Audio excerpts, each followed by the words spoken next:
Hello, everyone, and thanks for joining today. My name is Mike Vanoy, Vice President of Marketing at Assure. And today we're going to unpack a topic that, for many people, they don't realize how new this topic is.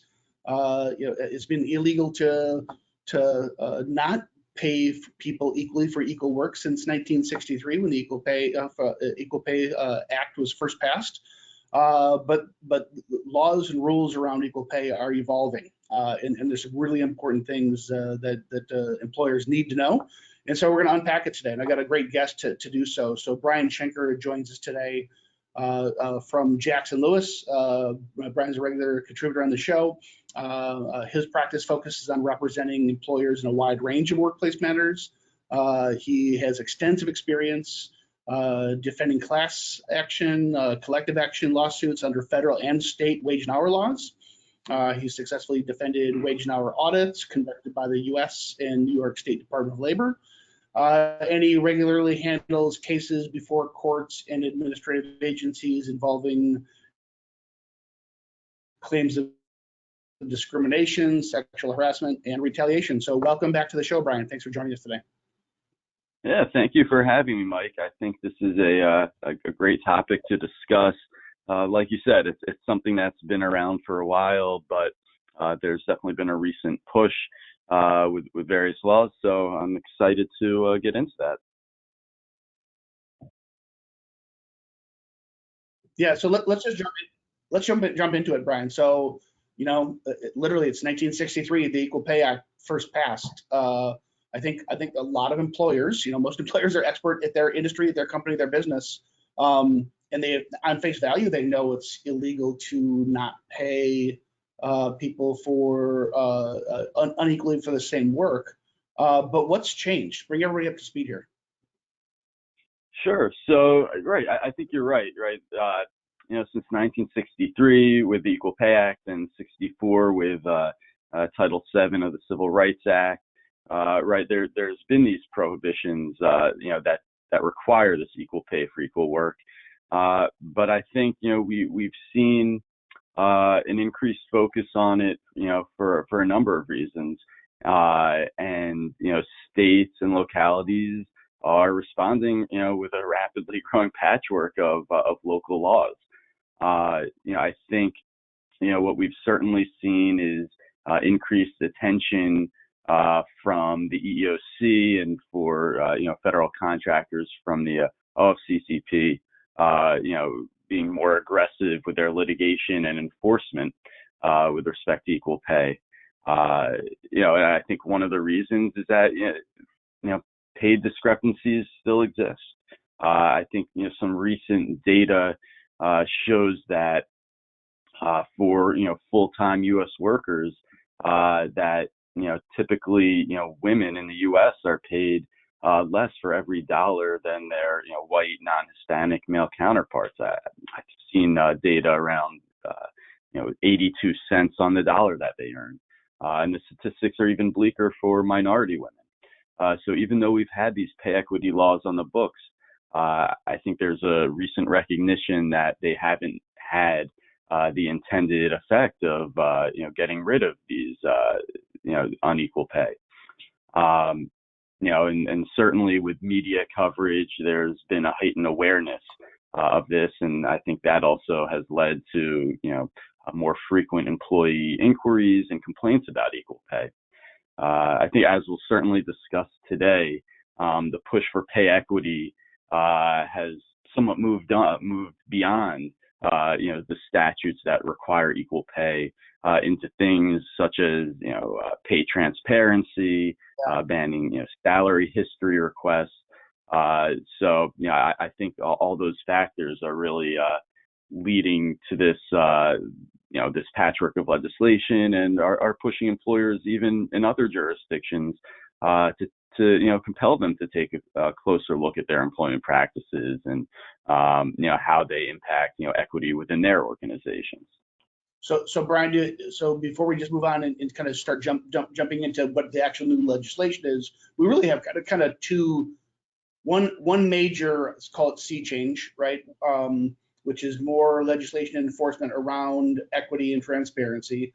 but they're really almost two separate things, right? There is a ratcheting up of enforcement as no longer just at a federal level, increasingly state and local level. These laws are being enforced with more rigor, and there are additional laws, legislative activity that we have to respond to that is more specifically at the state level. Am I capturing that right? Yeah, I think you're exactly right.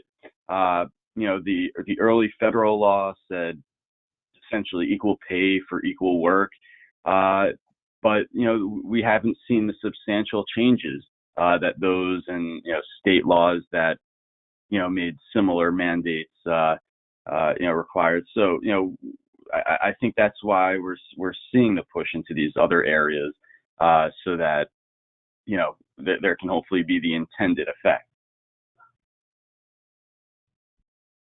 Yeah. So let's do this then. So let's get specific, and I think there's more than can be shared in just this conversation. But talk about some of the specific new laws, and especially focused today around pay transparency.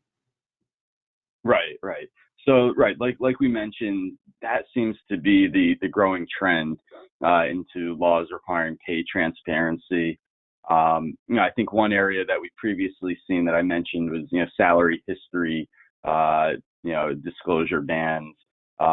Real quick, the idea on those prohibitions on asking an applicant for their prior salary is the idea that if someone's prior salary was artificially low due to discrimination from a past employer, we don't want to perpetuate that problem, even unintentionally, at a new company. So, that I think those have had some effect. But yes, transparency and I guess the general concept here is that that employees should know if they're being paid fairly. Often, this information is hidden from them, so that employees are not able to, know whether they're being, paid unequally because they don't know what others, who we'd call their quote unquote comparators, are being paid. So, it seems, one of the big ideas behind these pay transparency laws is so that employees will have that understanding very clearly, if they're being paid within a certain range, equal compared to others. And so I think a real simple one to unravel first would be what's coming up in New York City on May 15th, 2022. The New York City's law will be effective, and it's quite simple. Employers with 4 or more New York City employees must include in any advertisement for a job, promotion, or transfer opportunity the minimum salary and maximum salary for that position in the advertisement. This would be the range that the employer in good faith believes at the time of the posting it would pay. There's some exemptions, for instance, for temp help firms, but this is important. This is the employee is going to know whether they're at the top or the bottom, in between, and if for some reason they fall outside of that range, on the low end, that'll spur the employee to certainly ask questions. So that's one of the more simple pay transparency laws that we're seeing, and I guess probably the best thing to do would be to contrast that with what has taken effect in Colorado, which is probably one of the more, not probably, it is the most stringent pay transparency law that's taken effect, and that one is about a year old. It took effect January 1st, 2021, and that Colorado law applies to essentially all Colorado employers, since if they have an employee, they're covered. And the Colorado law it really separates out, job postings for jobs, externally, for applicants outside the organization to apply to, and also promotional opportunities within the company, and has all sorts of requirements on the notice that employers give of those promotional opportunities. And just to be clear, What do you mean? go ahead. By that? So the job postings that are similar to New York, here's the minimum and maximum pay for this job has, but what are some more of the details about the promotional opportunities? Sure.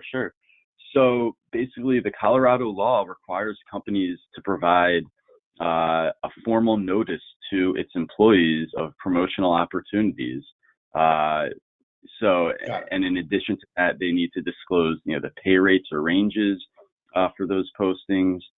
And so, these notices, and they need to be in writing. They need to be delivered in a method that reaches all employees. Not just the employees who, the company thinks might be interested in that position, but essentially, all of their employees.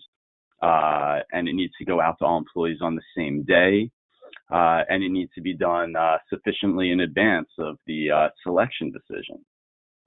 So you can see that that's, very strong requirements, and both the job postings and the notices of promotional opportunities need to include a wealth of information about the position, ranging from the job title to, as I mentioned, the wage rate or range that they believe might be paid, and a general description of other types of pay that are being offered. For instance, if there's commissions or bonuses, they need to provide a general description of benefits being offered, such as healthcare, retirement benefits, all paid time off that's being offered.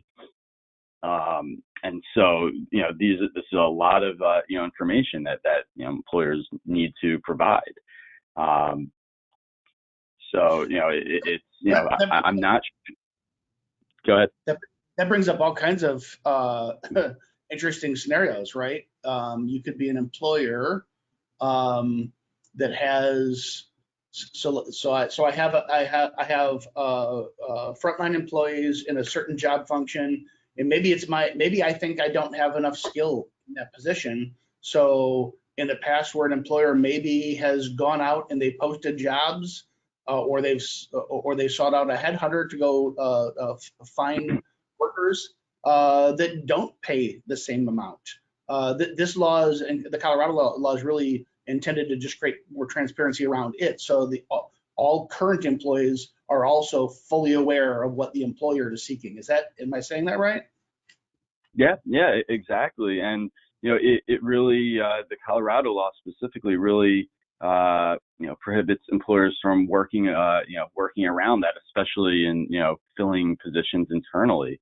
Even if they're, giving a new employee, an existing employee, a new position that, maybe just has a change in title or change in duties, that can be enough to trigger these notice requirements before that individual is promoted. So, it's something to certainly take notice of. And, there are, penalties for noncompliance, right? There are fines between, $500 up to, $10,000 per job with a non-compliant, posting or notice of a promotional opportunity. So, the Colorado law, is burdensome, and it has teeth. We'll discuss other laws. I'm not sure if the trend will be as strict as the Colorado law. It might be somewhere right in between of what New York City is doing just with the posting on the disclosure on the advertisement, and what Colorado is doing. But these are certainly things that employers need to understand, whether there is a pay transparency law in their jurisdiction. It can be assumed that pay equity is required, Right. but certainly these pay transparencies laws require the employer to understand what they're obligated to do in advance of posting any position. And Brad, so right now, either pending legislation or there is legislation in place just in preparation. So I know New York, California, Colorado, Maryland, Rhode Island, Washington, Nevada, and Connecticut. Are there a bunch more states that are contemplating laws? Where do you see this kind of sea change in this transformation? Do you think most states will adopt transparency laws, or do you see changes to the federal law? Yeah, so I think both. I think we'll likely see much more action continuing at this state level before we see a change at the federal level. I think, as is typical, the changes at the federal level just take more time, and sometimes it's harder to get those passed.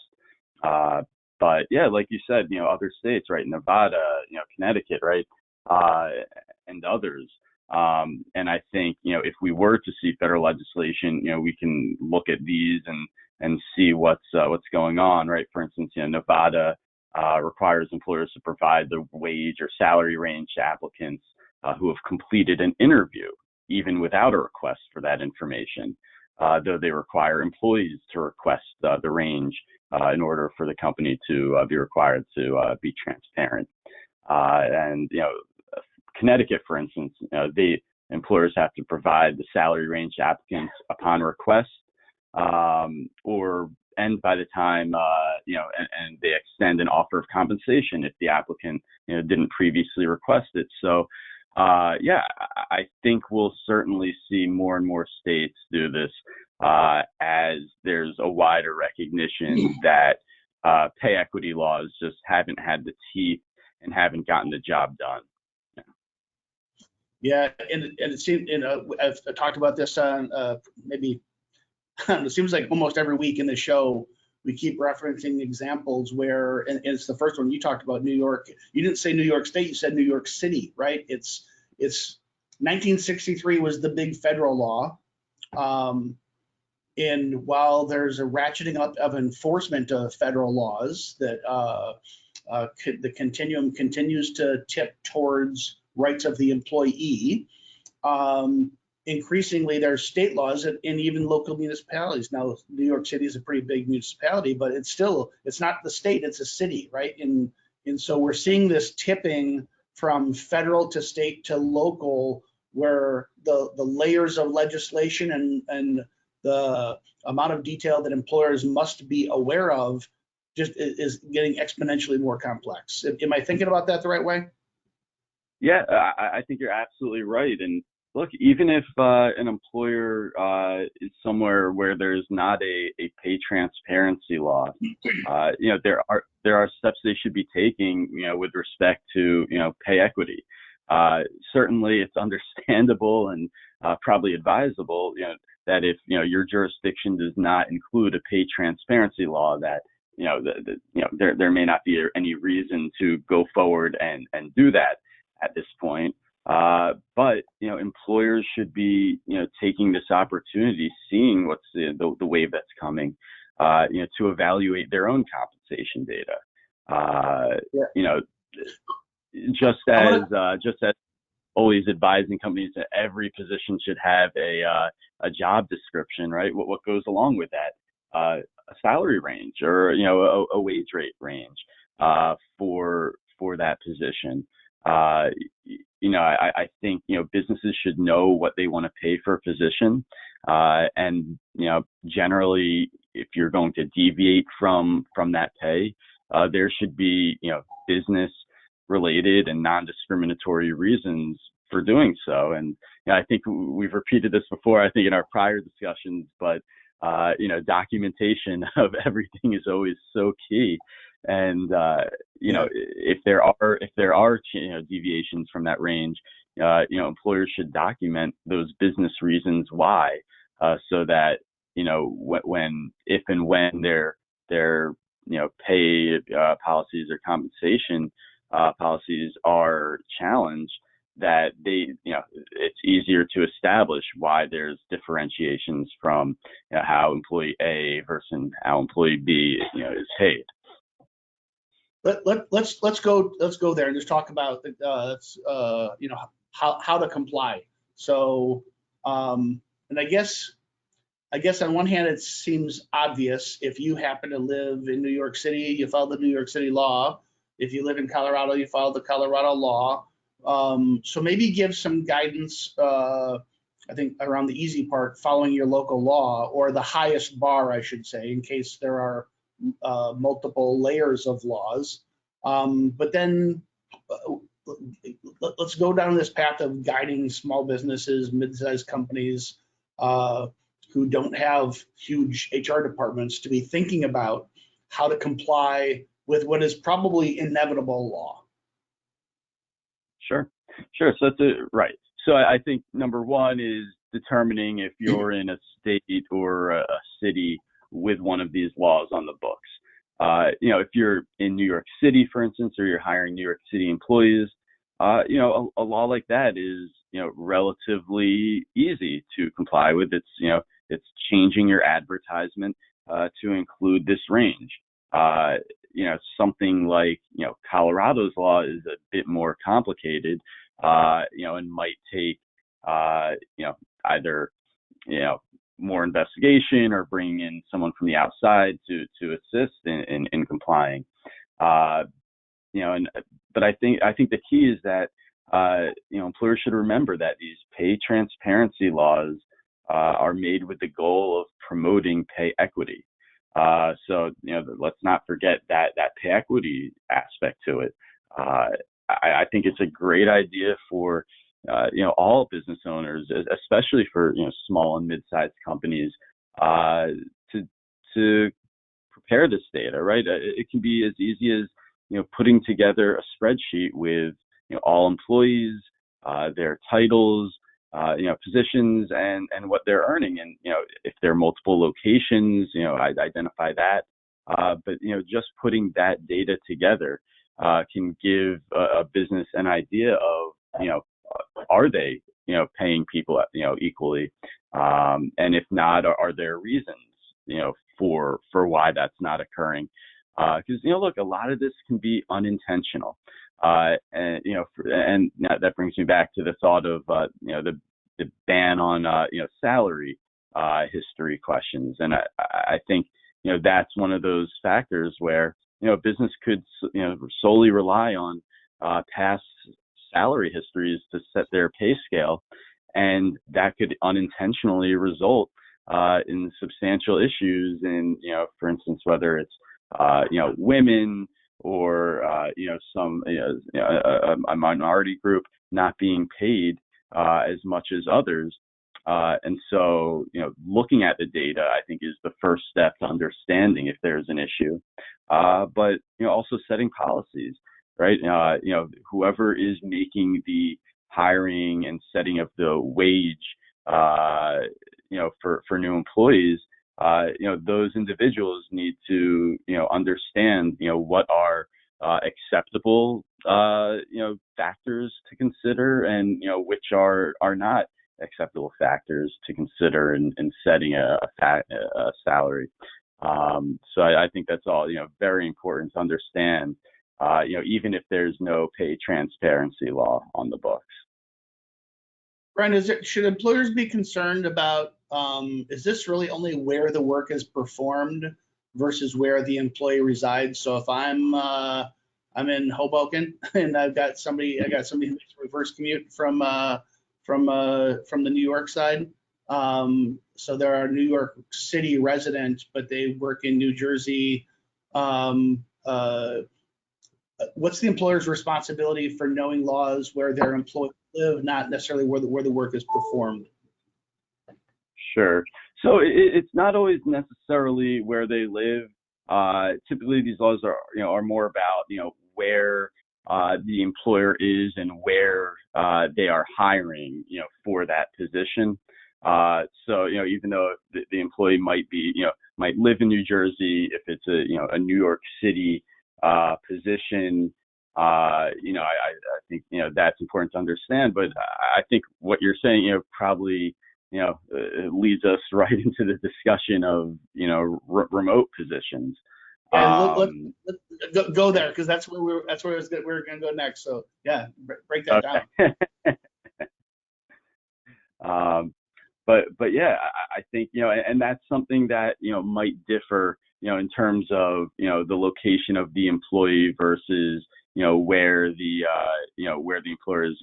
Again, that's something that's going to be very specific to each jurisdiction's law. So it's important to look there and figure that out for sure.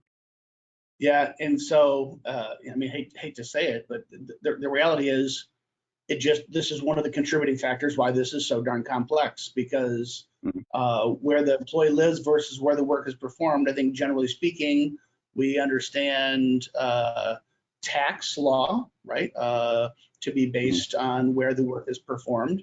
But increasingly, HR laws are just more and more complex, that you need to understand law of not just where your main office is, where the work is performed, but where employees live. Which just, if you live if you're in a city that's on a border with another state, you just doubled or tripled your level of complexity to understand all this, right? Oh yeah, absolutely.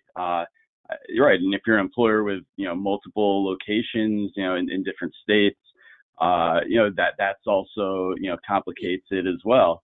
That being said, geography, can be a legitimate non-discriminatory, factor in setting wages. So, that can be something that's, utilized in determining the wage scale for employees. So when you say it's a non-discriminatory factor, meaning it's okay to pay someone less to do that. So if I have a work from home virtual job, is it okay to pay someone less in rural South Dakota than it is in Manhattan, just because of local labor markets?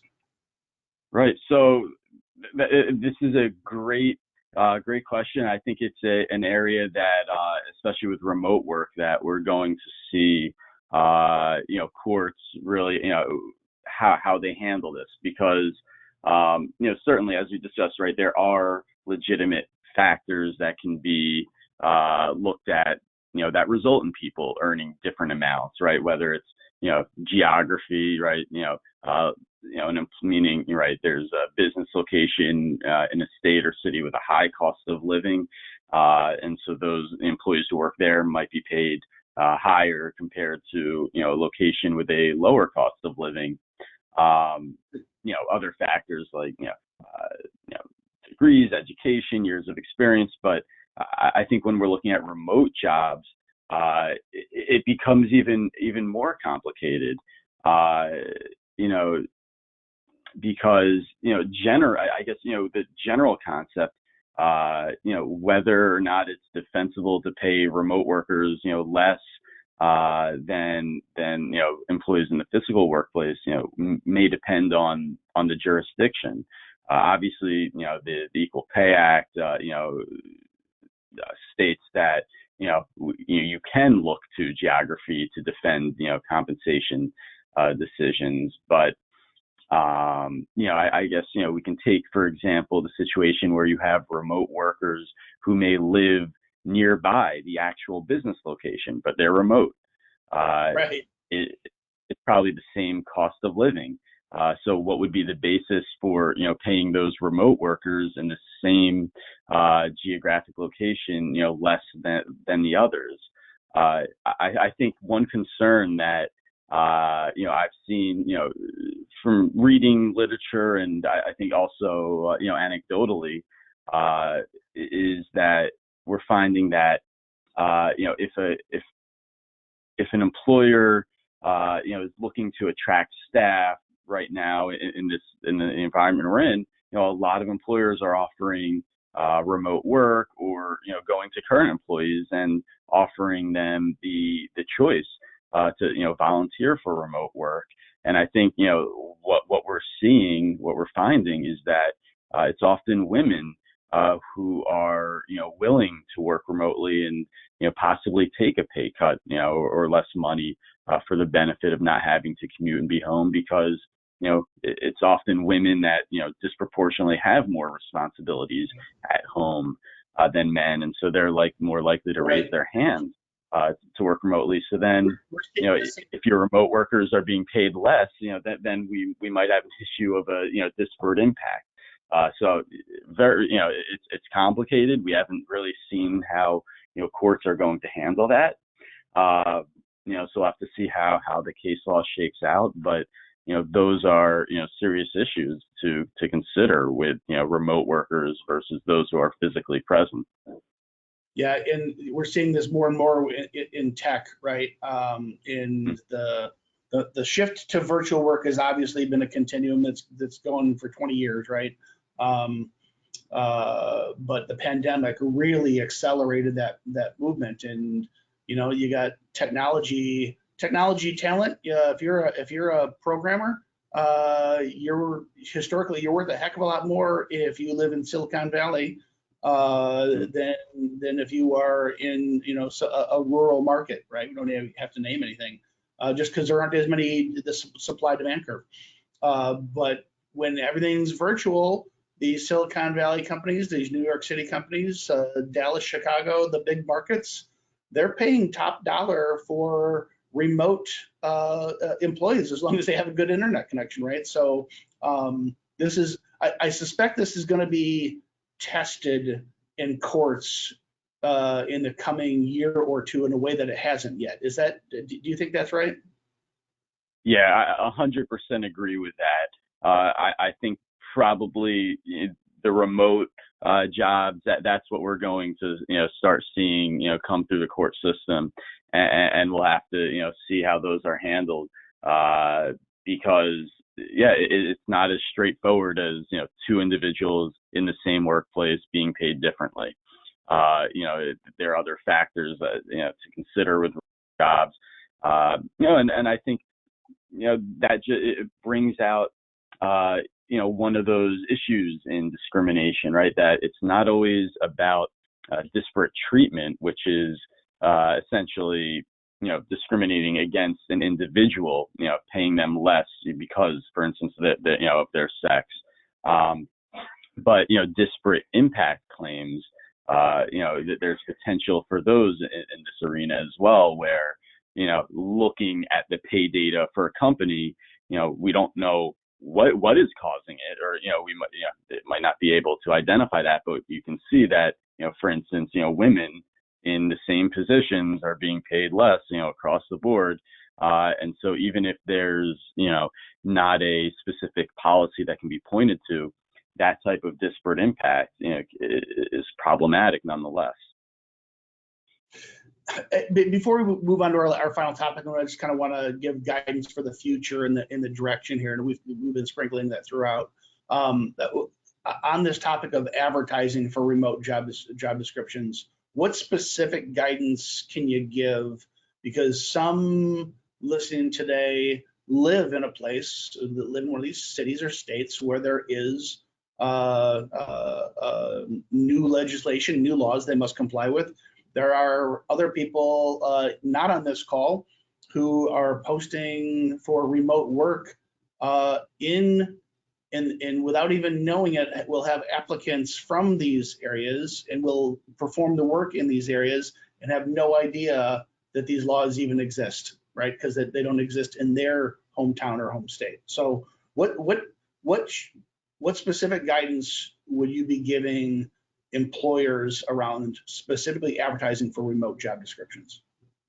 Yeah, another great question, Mike. And I think one thing we've seen already with that Colorado law is that, we're seeing some employer advertisements for remote positions or, positions that can be performed anywhere, that, that position's not available in Colorado, right? They're putting that out there so that they're not coming under those laws. Now, I think at this point, right, that might be something that's relatively easy to do, and there might only be one law on the books that does that, that has such requirements. But I think as we see the trend grow and additional states pass similar laws to Colorado, that might be more difficult to have all those caveats to a job position. And I think it's possible we see a trend towards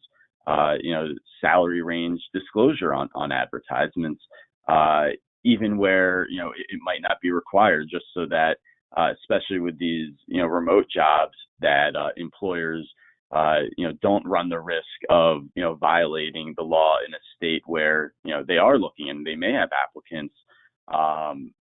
So that's definitely one way to just include it, the salary range, or employers will really have to pay attention to which jurisdictions are not allowing this, and they'll have to include those those statements on advertisements that perhaps they're not looking there. And again, I think the general question is, is that something that's worthwhile to employers, right? Are employers willing to lose out on potential talent in jurisdictions that have these transparency requirements for remote work, instead of simply providing that disclosure and looking for applicants in those areas? I think that's something that I've seen clients grappling with. I think given how new these transparency laws is, it's not something that I've seen any uniform decisions being made. But I think as this continues in the next year or so, companies are going to take much closer looks at this, especially when looking for remote applicants. So so you're already transitioning for me into the future direction. Let me throw some scenarios at you and just give me your reaction and maybe some guidance. So when I think about why an employer would not want transparency,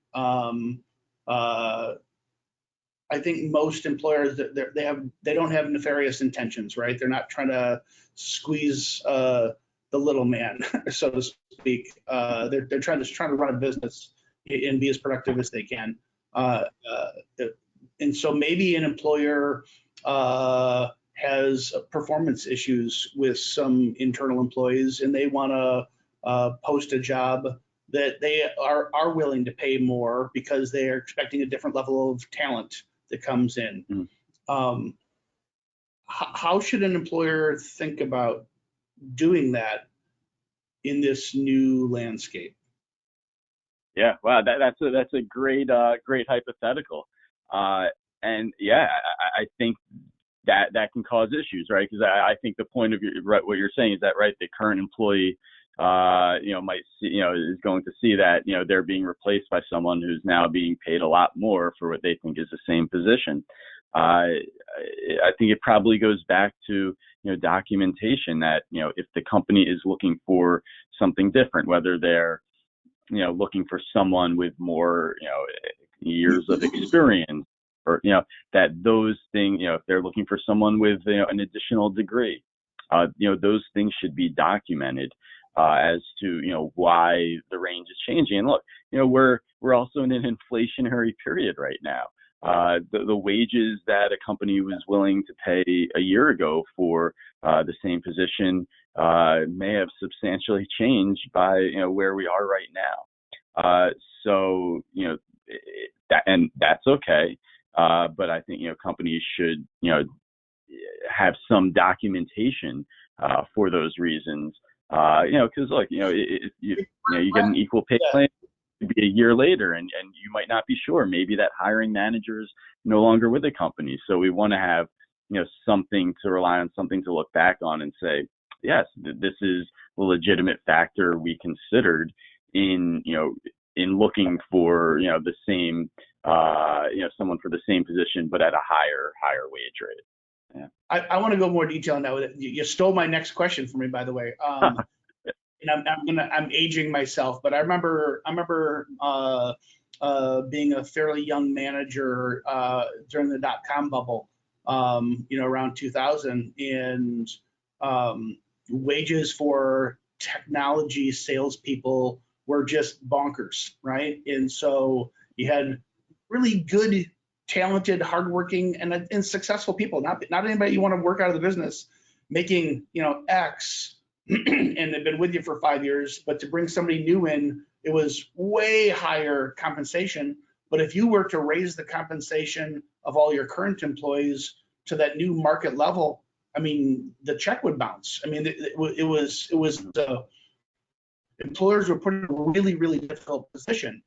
This great resignation feels a little bit like that, in that we're in such an inflationary era. If you're a business that you simply don't have the margins to give everybody in your company a raise at the same rate as what is required to bring somebody new in off the street, it puts employers in a really, really tough position. Can you be more, give really specific advice? Obviously the advice is, if you live in one of these states, you got to follow those laws. But just across the board in this inflationary environment, you talk about documentation. Specifically, what should they be documenting? Right. So another excellent question, Mike.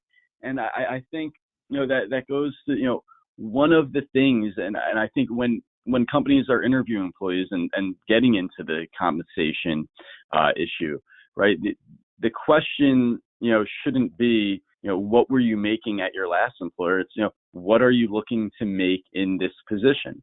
And yes, I think it's possible there will be, negotiations and, offers when an employee comes in and is earning more than maybe, the range provided, or, more than existing employees. But I think that, right, if it's based on that information, right? So let's say you're thinking of, only going up to, say 80,000 for a job, and you have an applicant who, fits all the criteria, and they're demanding, 90.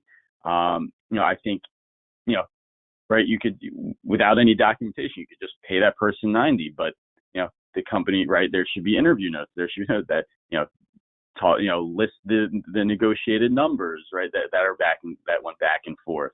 Document those discussions that, you're having an employee, demand this amount, and that, those factors can, go against that, a claim that the company just decided to pay, certain people more because of, protected characteristics, or less because of protected characteristics. So, yeah. So if I can go through that hypothetical, then, so what an employer should be trying to protect against, and obviously everyone should be doing the right thing for their business and for their employees. We're not advocating at all. We're not trying to share tips and tricks how to screw over employees here, right? Certainly. But if you're in an inflationary market, I've got current employees that are being paid X, and I'm bringing somebody new at Y, and it is a higher rate for the same work.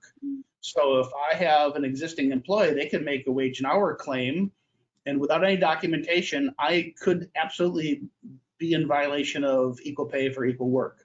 But are you telling us, Brian, that if I have a good job description for my current employees that includes the pay band, here's the low end of the scale, here's the high end of the scale, here's where you fit in that band. If I have a job description that matches the job that I'm advertising for, and I have good notes, I can document the number of applicants that I had, I can document the salary requirements of those applicants, I can document the negotiation that happened back and forth, and inevitably I end up hiring this person at a higher rate because I quote unquote had to. Are you saying, so all of that type of documentation, is that what you're saying could protect you in a wage hour case? Exactly. That's what it is. And look, because it's tough to pay people exactly the same amount, right? Like we said, there are legitimate factors that will result in those differences. But right, that type of documentation to explain why, and look, especially in this inflationary period, and in that plus, right, the Great Resignation, right, that you mentioned, is a reason that employers may need to pay more to bring on employees. And look, there are other options too, right? You can pay the same, have the same salary range for someone new, but there might be a sign-on bonus. I mean, again, we can't just employers can't just get around these requirements by giving other compensation. That's not going to get looked at. I think it will if there are claims. But there are certain reasons, and I think we're seeing a lot of them right now.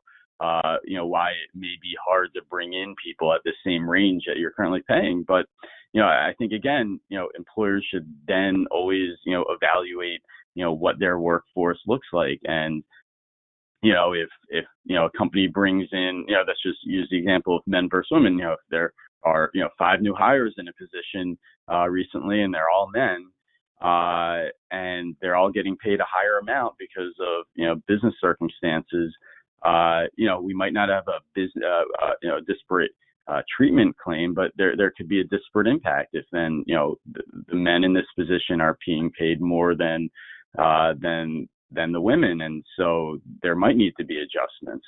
And I think unfortunately, as our conversation is probably showing, there's no one size fits all solution for this.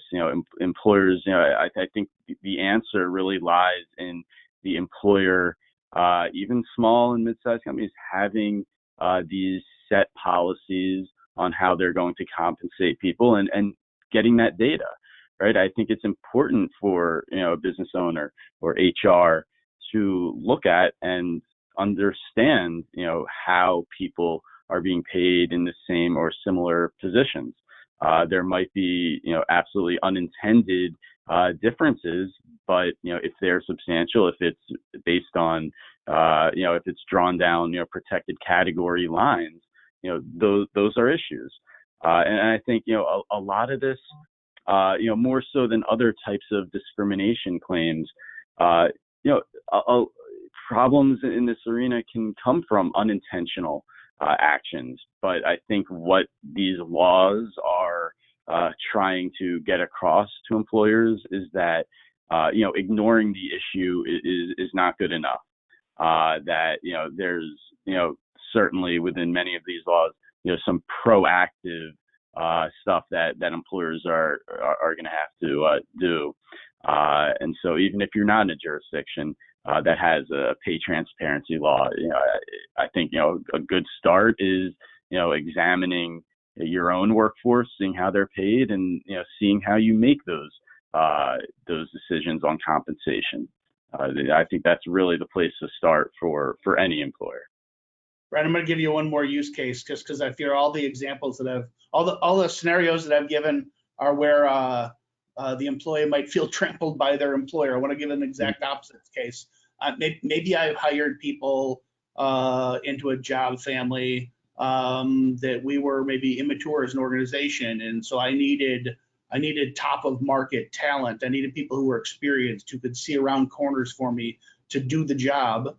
But maybe I'm 5 years into performing that type of work in our company, and we've got our systems pretty much locked down. We've got good training. We've got good documentation. I no longer need the same level of talent to do the job. I can bring in somebody more junior to do that exact same work than I possibly required 5 years ago. But I don't want to get rid of my current more expensive people. They're good people, and I'd be silly to lose them. But I'm paying current staff X, and now I bring in somebody new at Y. How does an employer protect themselves from a wage and hour investigation by any federal or state or local authority, because people talk. That new employee is going to find out probably pretty soon that they're getting paid less for presumably the same work as all the other people. And if that person is in a protected class of any kind, you're in trouble, right? So talk us through that scenario. Right. So I think that type of scenario, could be problematic. Look, I think an employer in that situation might want to look as to, whether this person they're hiring will go in that same position, or if there's, a different position that they need to establish for someone, maybe a more junior role. But again, that can lead to issues where, a lot of the pay equity laws, not at the federal level, but I think more so, I think at the state, are expanding, who can be compared. So, right, even if we, hire that person in a more junior role, they might still, the person in the more senior role might still be a comparator for purposes of determining equal pay. So, look, I think they, a company in that situation needs to look at, right? I mean, if they're looking for someone with, less experience, or, maybe not having a certain degree that the more senior person has, look, those can be, legitimate factors in terms of setting a lower compensation. And yeah, I mean, certainly a difficult scenario. And I think one of the things you pointed out, I just wanted to pick up on, because I think it's also a great point that many employers may not actually be aware of, is that, employees are allowed to discuss their salary, and that, people, even without these transparency laws, employees will talk and will find out what each other are making. And that type of conversation is protected by the National Labor Relations Act. When employees get together and are discussing terms and conditions of employment, that's protected activity. So, I think some employers, right? Right. I think some employers have this idea that, I can ban and prohibit my employees from, discussing these issues, and therefore, if it's not talked about, wage, pay equity, problems don't exist because no one will know. That's not the case. People will discuss. It's protected. You cannot ban that. And so, yeah, I think, it would be, I think, a little bit naive of employers, especially in this environment where these equal pay issues are starting to come to the forefront and, are receiving a lot of media attention, that, employees will talk and they will find out. So, and look, minimally, even if you're not concerned with a legal issue, which, as you've discussed, there are legal issues. These are employee relations and morale issues. When employee finds out they're doing the same job for substantially less, how long is that employee going to stick around? How motivated are they going to be in performing their job? So, these issues aren't just, to, protect the company from legal exposure. Obviously, compliance with the law, will do that. But it prevents these types of issues that come up and, take your workers, focus away from, performing their functions and more towards, having these types of gripes, which, can really be disastrous for companies, even if not, disastrous in a legal sense, disastrous from, a morale standpoint. Right. And maybe the last thing, and then I think we'll wrap here, Brian. Great conversation with you as always. In that use case that I gave, with in the thinking about how to document properly, would the right approach there be, would the recommendation possibly look something like this, where we'd say, okay, employer, you're not really bringing people in to do the same job. So you need to probably break this job into classifications. So maybe I have a It's individual contributor level 1 and an individual contributor level 2. And so all my existing people who I'm paying more, they're more skilled and more experienced. I needed that from them to start out. Guys, I'm reclassifying your job. Here's your new job description. We talk about it publicly. We talk about it in one-on-ones. And then when we post the new job, we're hiring in for a more junior position that has a different job description as that level 1. Would that be a good course of action to protect the employer? Yeah, I think, I think what you just went through was excellent, because I think, yes, in addition to addressing those wage equity issues, I think that what you just stated, shows that these job descriptions are not just made and then, they just stay, right? Job descriptions are changing and should be updated. And, so, along with the job description, so does, so the compensation goes with that. So I think, in that scenario, right, the jobs are changing, right? Where we thought where the company thought there was just one position, now they're realizing, there are multiple levels to this position, and, there's not just maybe one job description for that anymore. There are multiple ones with, commensurate, compensation. And so, yes, I think that type of documentation of, such positions and, the updated job descriptions and, pointing out, the additional duties that the more senior level one or, whatever requirements it might have, right, whether those are additional duties and tasks, or if, the prerequisites for getting that position are a bit higher. These job descriptions should always be, updated to reflect that, and, the compensation can be updated as well. So, yeah, I think how you stated that was excellent, Mike. Brian, amazing conversation as always. I always learn from you. So, anything that you would add in closing? Any final guidance you would give our listeners today? Sure. I just think that, in general, that, salary transparency, a renewed focus on pay equity, at least in my opinion, is the future. It's the trend.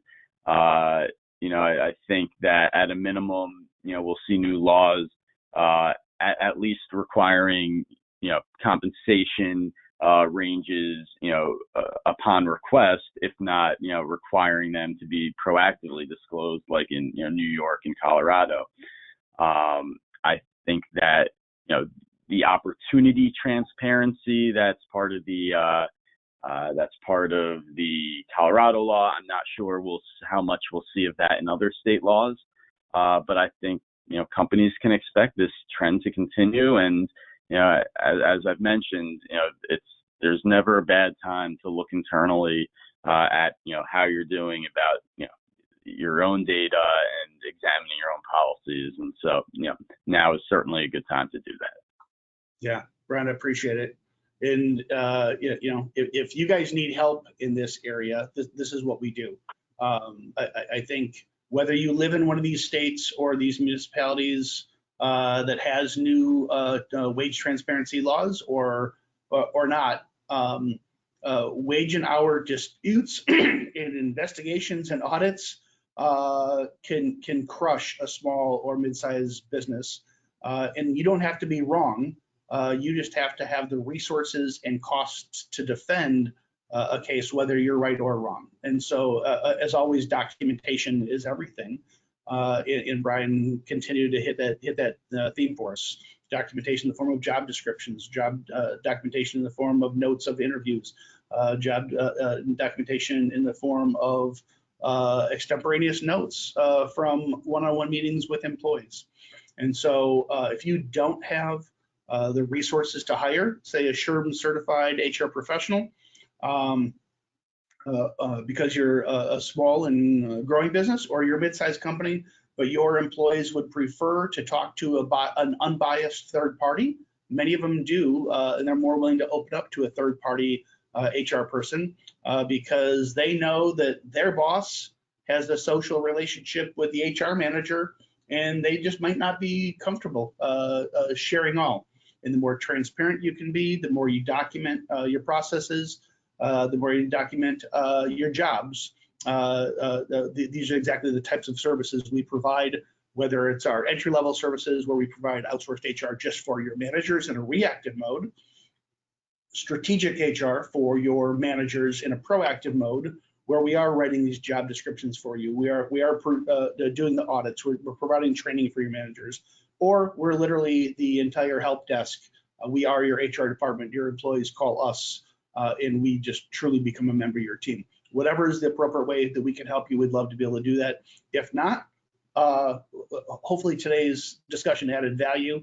Whether you ever become an Assure client and you get smarter about staying compliant with laws, finding the talent you need to grow your business. Brian, maybe just a quick message about who Jackson Lewis is and how you guys help customers. Sure. So at Jackson Lewis, we're a nationwide employment defense firm. We represent companies in all sorts of labor employment matters. We have over 60 offices throughout the country, and yeah, as you mentioned, I'm a litigator. So and we have lots of litigators in many jurisdictions, and certainly, we can handle these types of discrimination matters and all sorts of, employment matters that come up. And so obviously the idea is, and I think all employers, want to avoid any types of claims, but Mike, as you and I have certainly seen, there's a very active plaintiffs bar out there, very active, federal and state agencies. And so, many employers, even if you're doing the right thing, eventually you will have to defend the claim. And, we're absolutely there for, for anyone who, wants to discuss that, or, if you're in that unfortunate situation. And Brian, I think the irony here is that I rely on you for great conversations like today, and it's our job for our clients never to need you. But inevitably, even when we get the tough questions, you guys are the ones we ask. So thanks a lot for joining me today, and thanks for everyone else for joining today.